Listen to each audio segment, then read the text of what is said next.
રાજ્યભરમાં આધાર કાર્ડ અને રાશન કાર્ડમાં કેવાયસીની કામગીરીને લઈ લાંબી કતારો લાગેલી છે। એવામાં સુરતમાં કોંગ્રેસે કેવાયસી અપડેટને લઈ લોકોને પડતી હાલાકી મુદ્દે વિરોધ વ્યક્ત કર્યો।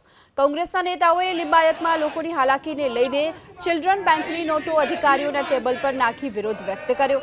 કોંગ્રેસનો દાવો છે લિંબાયતમાં સૌથી મોટા પ્રમાણમાં શ્રમિક વર્ગ વસવાટ કરે છે, જે પોતાનો રોજગાર છોડી છેલ્લા કેટલાક દિવસોથી કેવાયસી માટે કતારો લગાવે છે અને મંજૂરી વગર વિરોધ પ્રદર્શન કરનારા કોંગ્રેસના કાર્યકર્તાઓની જોકે પોલીસે અટકાયત પણ કરી।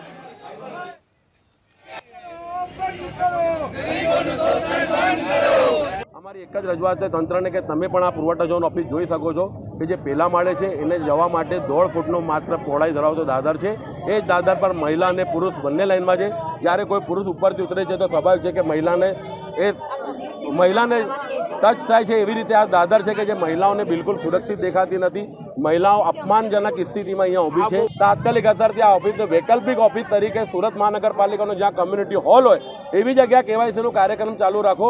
એવી રીતે વહીવટી પ્રક્રિયા કરો કે મહિલાઓને કે પુરુષોને કોઈ તકલીફ ના પડે, વિદ્યાર્થીને તકલીફ ના પડે। ને કેવાયસીની કામગીરીમાં રોજના 100 જો રાશન કાર્ડ થાય તો 5 વર્ષ સુધી પણ આ કેવાયસીની કામગીરી પૂર્ણ નહીં થશે અને લોકો સાથે અન્યાય થશે। એટલે કેવાયસીની કામગીરી ઝડપી થાય, ઝડપી બને।